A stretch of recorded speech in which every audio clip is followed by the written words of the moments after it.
Dear student, good morning. मैं विपिन जायसवाल। आज हम लोग जो हिस्ट्री का सेकेंड चैप्टर मतलब क्रम वाइज तो सेकेंड चैप्टर है, लेकिन इसमें बीच एक चैप्टर छोड़ दिया है। जो इंडो चाइना वाला चैप्टर था उसको निकाल दिया गया है इस साल। तो जो चैप्टर 3 है नेशनलिज्म इन इंडिया, जैसे हम लोग पढ़े थे नेशनलिज्म इन यूरोप कि यूरोप में राष्ट्रवाद का विकास या राष्ट्रवाद यूरोप में राष्ट्रवाद सेम टू सेम, वैसे ही आज हम लोगों को पढ़ना है नेशनलिज्म इन इंडिया, भारत में राष्ट्रवाद। नेशनलिज्म इन राष्ट्रवाद इन इंडिया मतलब भारत में। तो भारत में राष्ट्रवाद का विकास कैसे हुआ, भारत में कौन कौन से लोग इम्पोर्टेंट रोल लड़े। आप जानते हैं 1857 का फर्स्ट रिवोल्यूशन हुआ था। तो इस टॉपिक में हम लोग को जो पढ़ना है वह मुख्य रूप से इस चैप्टर्स में वह पढ़ना है द फर्स्ट वर्ल्ड वार, उसके बाद खिलाफत मूवमेंट्स, उसके बाद है differing stands within the movement, उसके बाद towards civil disobedience, Simon Commission, go back, stand of Dalit leaders और nationalism through Indian ancient history.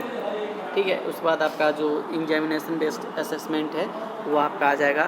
तो इसने सारे टॉपिक्स हम लोग मुख्य रूप से इस चैप्टर्स में पढ़ना है। ठीक है, चलिए हम लोग स्टार्ट करते हैं और हम लोग थोड़ा सा गांधी जी के बारे में जो है परिचय देते हुए स्टार्ट करेंगे चैप्टर को। The arrival of Mohandas Karamchand Gandhi. Mohandas Gandhi ji का पूरा नाम था Mohandas Karamchand Gandhi. On the political field of India gave an impetus to the national movement and converted it into a mass movement. कह रहा है कि महात्मा गांधी का जो रोल था इंडियन हिस्ट्री में वह बहुत ही इम्पेटियस या इम्पोर्टेंट रोल था, क्योंकि उनके भारत आने के बाद ही आप देखेंगे तो विभिन्न प्रकार के आंदोलन स्टार्ट हुए थे। उसके पहले तो सभी लोग शांति से पड़े हुए थे, लेकिन 1914 में जब वह अफ्रीका से इंडिया आए थे, कब आए थे वो 1940 में आए थे अफ्रीका से इंडिया। ठीक है, तो उनके आने के बाद ही भारत में विभिन्न प्रकार के मूवमेंट्स स्टार्ट हुए थे। इसलिए कहा जाता है कि महात्मा गांधी का रोल बहुत ही इम्पोर्टेंट है इंडियन हिस्ट्री में। His method of non violence, resistance, introduction of the spinning wheel and the gospel of the Hindu Muslim unity ड्रीव millions of people into a national movement. देखिए, गांधी जी का एक इंस्ट्रूमेंट था जिसको हम लोग नॉन वायलेंस के नाम से जानते हैं। नॉन वायलेंस मतलब अहिंसा। गांधी जी का सबसे बड़ा हथियार था अहिंसा का। अहिंसा अर्थात वह किसी से हिंसा नहीं चाहते थे, वह किसी से मतलब हथियार नहीं, वह शांति से अपनी बात को रखना चाहते थे। मतलब अग्रेसिव रूप में नहीं रखते थे, एकदम बिल्कुल शांतिपूर्वक रखते थे। एक होता है अग्रेसिव मतलब हिंसात्मक तरीके से, लेकिन वो गांधी जी कभी भी हिंसात्मक तरीके से अग्रेसिव रूप से कभी भी कार्य नहीं करते थे, किसी भी आंदोलन को अग्रेसिव नहीं करते थे, नॉन वायलेंस करते थे, अहिंसा के रूप में करते थे। ठीक है, इसीलिए उनके साथ लाखों लोग उनके साथ क्या हुए, जुड़ गए गांधी जी के साथ, मतलब मूवमेंट में गांधी जी के साथ नेशनल मूवमेंट में लाखों लोग जुड़ गए नेशनल मूवमेंट में। ठीक है, the war expenditures imposed on India had impoverished the masses so much they turns against the British government in large members. देखिए, जो भी वार्स होते थे, जो भी युद्ध होते थे, वार्स एक्सपेंडिचर मतलब वार का खर्च, वार एक्सपेंडिचर मतलब वार का जो खर्च होता है वह पूरी तरह से अगर इंडिया में होता था तब भी इंडिया के लोगों के द्वारा ही मतलब उस सारे टैक्सेस दिए जाते थे और उस टैक्सेस को वार में खर्च किया था। या अगर भारत के बाहर भी किया जाता था, अगर ब्रिटेन किसी देश से बाहर से भी करता था तभी भारत से ही जो टैक्सेस लिया जाता था, इम्पोज किया जाता था, उसी टैक्सेस से बाहर भी जाकर के वो क्या करता था, युद्ध करता था या वार करता था। आप देखेंगे the Montagu Chelmsford reform 1919 fail short of the aspiration of the Indians. देखिए, मॉन्टेग्यू चेम्सफोर्ड रिफॉर्म, इसको 1919 में आया था, 1919 में, उस समय वही जो जनरल था तो 1919 में आया था, लेकिन ये फेल हो गया। क्यों?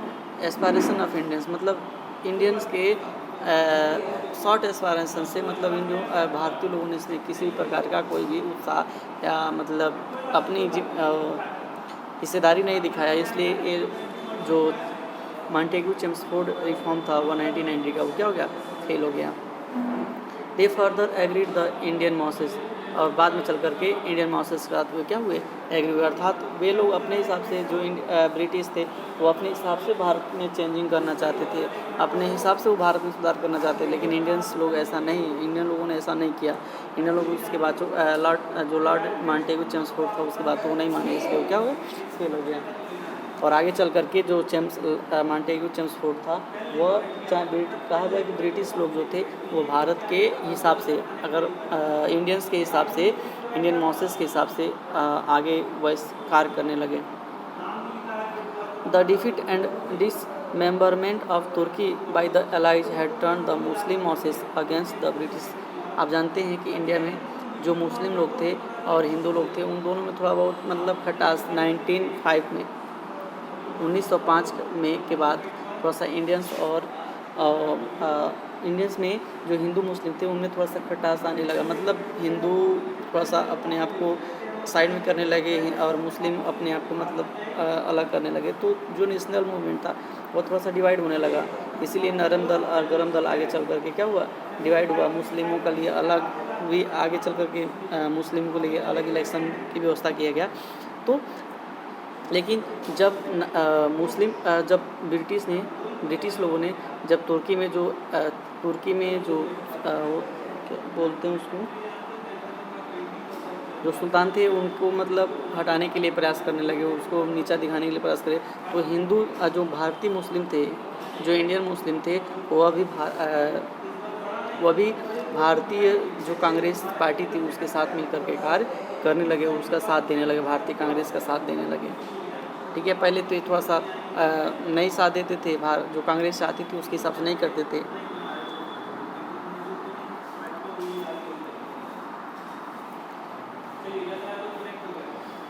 The Rowlatt Act and the Jallianwala Bagh tragedy had aroused view of popular indignation throughout the country. देखिए, दो कांड भारत में बहुत ही ज़्यादा मतलब आग की तरफ फैल गया। एक था आपका जलियांवाला बाग कांड, आगे आप पढ़ेंगे चौरी चौरा कांड भी। तो रॉलेट एक्ट जो 1919 में आया था, रॉलेट एक्ट कब आया था, 1919 में। अभी आगे आप पढ़ेंगे, अभी मतलब उसका समरी बता रहे हैं, जो इंट्रोडक्शन के रूप में नहीं होता है, वो सारा चीज़ें हम लोग डिस्कस कर रहे हैं। तो रॉलेट एक्ट और जलियांवाला बाग जो कांड था ना, वो पूरे देश के लोगों को बहुत ही दुख किया, जिससे इंडियन लोग एकत्रित होने का, इंडियन लोगों में जो राष्ट्रीयता की भाव विकसित होने लगा। भारतीय लोग भारत के बारे में सोचने लगे और सभी भारतीय मतलब अपने आप को भाईचारे के रूप में सोचने लगे रॉलेट एक्ट और जलियांवाला कांड के बाद। देखिए, ये इंडिया का मैप है,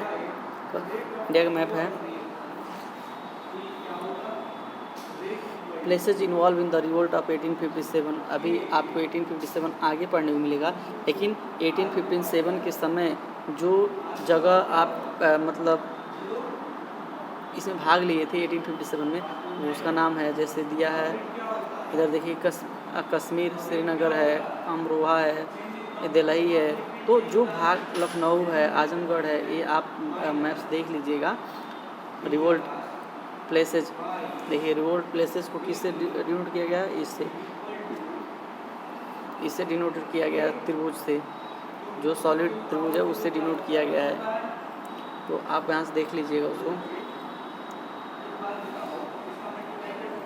कह रहा है कि in India the growth of modern nationalism is connected to the anti colonial movement. देखिए, एंटी कॉलोनियल मूवमेंट मतलब आप जानते हैं कि भारत जो था वह ब्रिटिश का कॉलोनी था, तो भारत कॉलोनी के प्रति क्या करने लगा, विरोध करने लगा। तो इसी को बोलते हैं एंटी कॉलोनियल मूवमेंट। मतलब जो कॉलोनी के प्रति उसको विरोध में उसका मूवमेंट किया जाए, उसको बोलते हैं anti colony.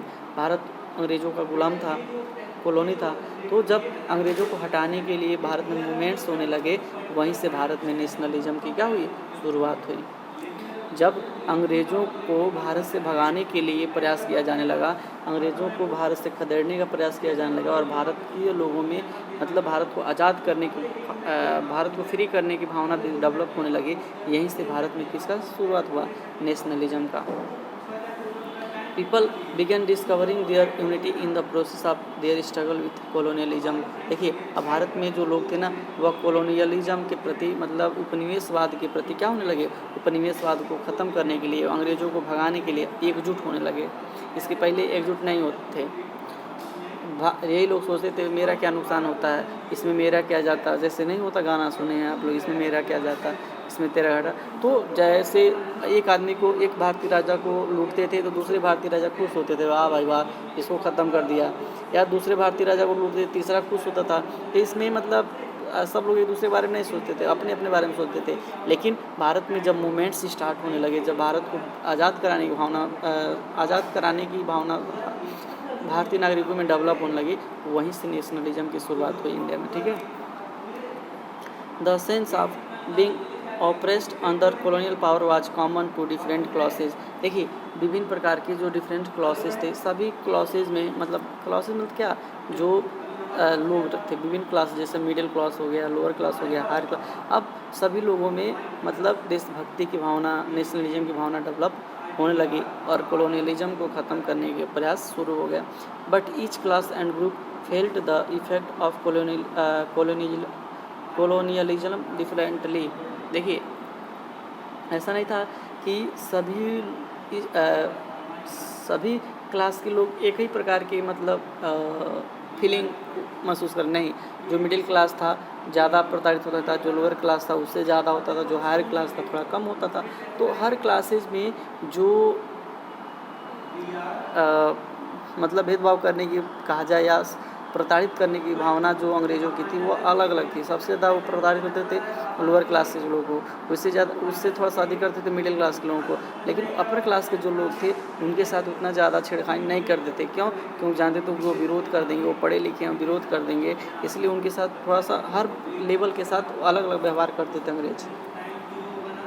The Congress under the leadership of Mahatma Gandhi try to unite this group together with the one movement. देखिए, इन तीनों श्रेणी को मिलाने का काम किसने किया, महात्मा गांधी। जो मिडिल क्लास, लोअर क्लास और अपर क्लासेस के लोग थे, इन तीनों क्लास के लोगों को एक साथ लाने का प्रयास किया महात्मा गांधी ने अपने नॉन वायलेंस के माध्यम से। तो इसीलिए महात्मा गांधी का रोल जो है इंडियन हिस्ट्री में इम्पॉर्टेंट होता है बहुत ज़्यादा। जब भी भारत में वो आ गया 1940 में, 1914 में अफ्रीका से, तो इंडिया का इतिहास ही बदलने के कगार पे आ गया था। मतलब पूरी जो कंडीशन थी वो बहुत चेंजिंग होने लगी थी। देखिए, जो इंडियन हिस्ट्री में अगर देखा जाए फर्स्ट वर्ल्ड वार का अगर महत्व देखा जाए, इम्पोर्टेंस देखा जाए इंडियन हिस्ट्री में, तो बहुत ही ज़्यादा था। देखिए, directly India first world war में नहीं था। डायरेक्टली अगर देखा जाए तो फर्स्ट वर्ल्ड वार में इंडिया नहीं था, लेकिन ब्रिटेन था। Britain directly first world war में था और उसमें भारत जो था वो ब्रिटेन का क्या था, कॉलोनी था। इसलिए भारत भी बहुत ज़्यादा फर्स्ट वर्ल्ड वार से प्रभावित हुआ। तो अगर फर्स्ट वर्ल्ड वार की जो टाइमिंग है वो आपका है 1940 से लेकर के 18 तक, 1914 से लेकर 1918। और जानते हैं आज तक 2 ही वर्ल्ड वार हुआ है। एक तो फर्स्ट वर्ल्ड वार हुआ है जो 1940 से 18 तक, और सेकेंड वर्ल्ड वार हुआ था 1939 से लेकर के 45 तक। ठीक है, तो ये 2 वर्ल्ड वार वर्ल्ड की हिस्ट्री में आज तक हुआ है। तीसरा वर्ल्ड वार होने की संभावना आगे दिखाई दे रहा है कि अगला थर्ड वर्ल्ड वार हो भी हो सकता है। देखिए, first world war 1940 created a new economic and political situation world wide. हालांकि जो फर्स्ट वर्ल्ड वार था 1940 का, वह पूरे वर्ल्ड में एक नई प्रकार की इकोनॉमिक और पॉलिटिकल सिचुएशन एस्टेब्लिश करने।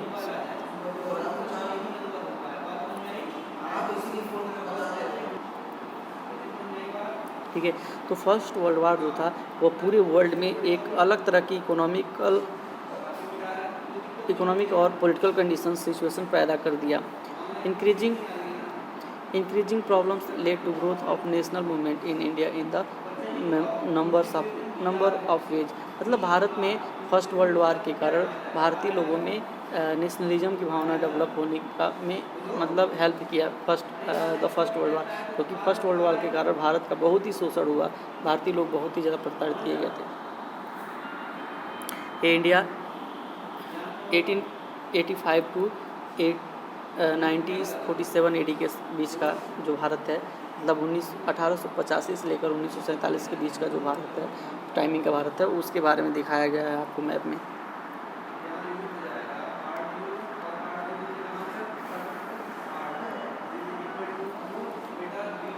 The First World War led to a huge increase in the defense expenditure.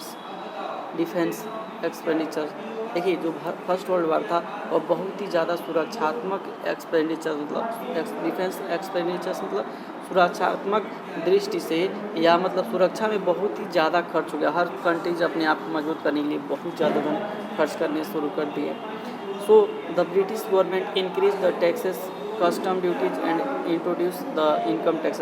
देखिए, इसलिए जो ब्रिटिश थे वह क्या किए, टैक्सेस को बढ़ा दिया, कस्टम ड्यूटीज़ को बढ़ा दिया और इनकम टैक्स को बढ़ा दिया, बहुत ही ज़्यादा बढ़ा दिया। अपने देश में भी बढ़ा दिया और जो उसके देश के कॉलोनी थे, जो ब्रिटेन के कॉलोनी थे, वहाँ भी बहुत ही ज़्यादा क्या कर दिया, बढ़ा दिया टैक्सेस को। All such measures which created many economic problems for the people were greatly resented by them and the thought of liberating their country from the foreign rule। देखिए, इससे बहुत भारतीय जो लोग थे या कोई जिस कंट्री में इसने कस्टम ड्यूटीज टैक्सेस बढ़ा दिया, वहाँ के जो लोग थे वो बहुत ही ज़्यादा क्या हुआ, रिजेंटेड हुए, नाराज़ हुए और वो अपने देश को विदेशी रूल से स्वतंत्र कराने के लिए क्या हुए, आगे बढ़े या एकजुट हुए। Again, throughout the war years, prices of almost every articles increased, which causes much economic hardship to the common people, and naturally they were drawn towards the national movement। देखिए, जो फर्स्ट वर्ल्ड वार के कारण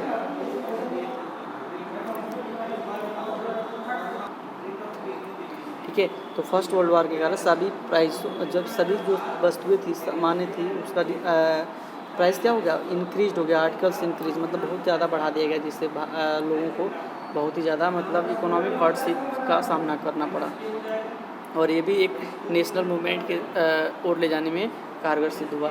the forced requirement in rural areas created an upheaval in the Indian society, resulting in a widespread danger among the people because their agricultural activities were disrupted and hunger and death began to the heavy of the life। देखिए, जो rural area जो किसान थे, उस area में भी इसका प्रभाव फर्स्ट वर्ल्ड वार का बहुत ही ज़्यादा प्रभाव पड़ा, क्योंकि जो एग्रीकल्चर एक्टिविटीज़ था वो क्या हो गया, डिसरप्टेड हो गया, पूरी तरह से क्या हो गया, खत्म हो गया। डिसरप्टेड मतलब पूरी तरह से जो एग्रीकल्चर एक्टिविटीज़ था वो पूरी तरह से ख़त्म हो गया। इस तरह से जो ग्रामीण लोग थे वो भी क्या हुए, बहुत ही ज़्यादा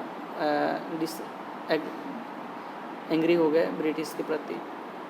this war was between England and Germany and their partners, but India was also made a party to this war. देखिए, ये जो फर्स्ट वर्ल्ड वार था मेनली वो क्या था, इंग्लैंड और किसके बीच में था, इंग्लैंड और जर्मनी के बीच में था, और उसके पार्टनर्स मतलब इंग्लैंड और जर्मनी के जो पार्टनर्स थे उनके बीच में हुआ था। लेकिन भारत भी इससे बहुत ही ज़्यादा क्या हुआ, प्रभावित हुआ। This thing was greatly resented by the people, और इस तरह से भारतीय लोग या जो भी मतलब लोग थे बहुत ही ज़्यादा डिसएग्री हुए, रिजेंटेड हुए, और इस तरह से उन्होंने नेशनल मूवमेंट की भावना जो थी वह जगी और नेशनल मूवमेंट हुआ, और नेशनल मूवमेंट के कारण भारत में नेशनलिज्म की शुरुआत हुई थी। ठीक है।